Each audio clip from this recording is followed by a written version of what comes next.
কোনো জোট বা যুগপৎ আন্দোলনে যাবে না এনসিপি। পাশাপাশি ক্ষমতার ভারসাম্য নিশ্চিত না হলে কোনো সংস্কার টেকসই হবে না বলে মন্তব্য করেছেন এনসিপির যুগ্ম আহ্বায়ক জাবেদ রাসিন।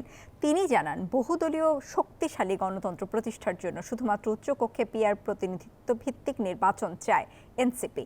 রাজধানীর বাংলা মোটরে আন্তর্জাতিক গণতন্ত্র দিবস উপলক্ষে আয়োজিত সেমিনারে এনসিপির সদস্য সচিব আক্তার হোসেন বলেন, ৭২-এর সংবিধান শেখ মুজিবের ক্ষমতা কেন্দ্রিকভাবে সাজানো হয়েছিল, তাই বিদ্যমান কাঠামোয় গণতান্ত্রিক ব্যবস্থা শক্তিশালী করা সম্ভব নয়। যুবশক্তির আহ্বায়ক তারিকুল ইসলাম দাবি করেন, বর্তমান সংবিধানে ভোটাধিকার মৌলিক অধিকার হিসেবে নেই, তাই সব জাতিসত্তার অংশগ্রহণ নিশ্চিত করতে হবে। অন্যদিকে যুগ্ম আহ্বায়ক সারওয়ার তুষার অভিযোগ করেন, ঐকমত্য কমিশন এখন হয়ে গেছে সালাউদ্দিন কমিশন। পাশাপাশি আগামী নির্বাচন অবশ্যই ডক্টর মোহাম্মদ ইউনূসের অধীনে হওয়ার দাবি জানান তিনি।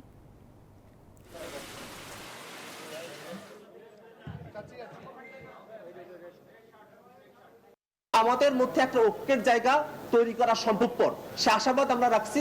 এবং কমিশন যেহেতু সময় বৃদ্ধি হবে, এর মধ্য দিয়ে রাজনৈতিক দলগুলোর মধ্যে আলাপ আলোচনার মধ্য দিয়ে টেকসইভাবে বাস্তবায়ন, সংবিধানের সাথে সম্পর্কিত বিষয়গুলো, এবং সেগুলো যেন ভবিষ্যতে আর কখনোই বাতিল করা না হয় শুধুমাত্র প্রসিডিউরাল গ্যাপের কারণে, সেটাই আমরা কিভাবে বাস্তবায়ন করা সম্ভবপর হয় সেই বিষয়ে আমরা আমাদের মনোযোগ নিবদ্ধ রেখেছি।